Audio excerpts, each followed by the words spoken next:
अस्सलाम वालेकुम दोस्तों, मुझो नालो कमर ज़मान हमलानी ऐं तव्हां ॾिसी रहिया आहियो HTV हमलानी TV YouTube चैनल। दोस्तों, सभ खां पहिरियां तव्हां सभिनी ॾिसंदड़ प्यारनि दिलि वारनि खे मुंहिंजी तरफ़ां ईद जूं लख लख वाधायूं। दोस्तों, कीअं आहियो? उमेद आहे ठीकु ठाक हूंदा, ख़ैर ख़ैरियत सां हूंदा ऐं अलाह जा लख लख एहसान आहिनि। मां बि बिल्कुलु ठीकु आहियां। दोस्तों, ॻोठ में ईद कीअं मल्हाई वेंदी आहे ऐं असांजे ॻोठ में ईद कीअं मल्हाई वई आहे, अचो त मां तव्हांखे ॾेखारियां।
मुझा भाइरो बिरादरियो HTV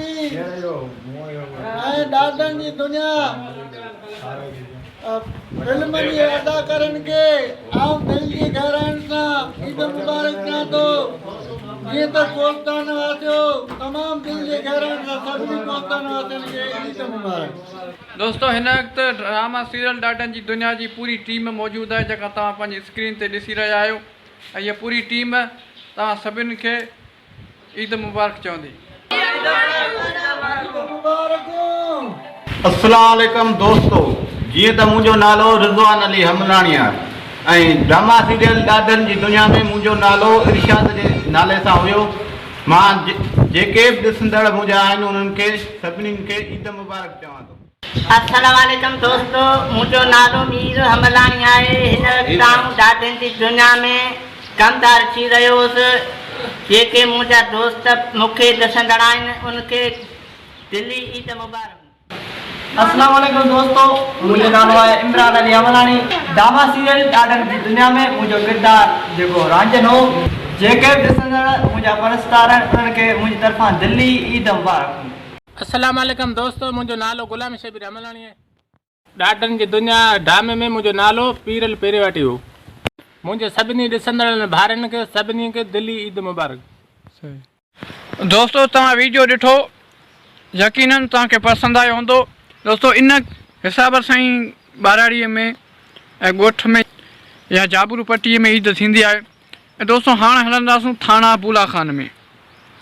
ऐं त ईद जो ॾींहुं आहे, थाणा बुला खान अक्सर बंदि हूंदो शहर में असांजो थाणो बुला खान, पर पोइ बि कुझु दुकान खुलियल हूंदा। हलूं था ॾिसूं था त हींअर थाणा बुला खान जी छा पोज़ीशन आहे। त दोस्तों करे न वञिजो, वीडियो पूरो ॾिसिजो। जेकॾहिं हींअर मुंहिंजो हीउ वीडियो ॾिसंदड़ को नओं माण्हू आहे त उनखे मां गुज़ारिश कंदुसि काइंडली चैनल खे ज़रूरु सब्सक्राइब करे छॾिजो। त दोस्तों हाणे हलूं था थाणा बुला खान।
शहर थाणो बुला खान तव्हांखे ॾेखारियोसीं। हाणे असां पीर साईं जी दरगाह साईं बाकर शाह ते आया आहियूं। मां तव्हांखे उहा बि ॾेखारींदुसि।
दोस्तों अॼु जे वीडियो में बस एतिरो। उमेद थो कयां त हीअ वीडियो तव्हांखे पसंदि आयो हूंदो।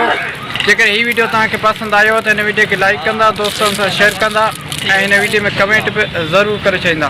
उन खां अलावा जेके बि दोस्त मुंहिंजे हिन चैनल ते नवां पिया अचनि उन्हनि खे मुंहिंजी गुज़ारिश आहे त मुंहिंजे हिन चैनल खे सब्सक्राइब करे ऐं बेल जी आइकन खे ज़रूरु दॿाए छॾिजो ताकी हिन क़िस्म जा वधीक वीडियो तव्हांखे बर वक़्तु मिलंदा रहनि। त दोस्तों हाणे मिलंदासीं नेक्स्ट वीडियो में। तेसिताईं मूंखे ॾींदा इजाज़त। अल्लाह हाफ़िज़।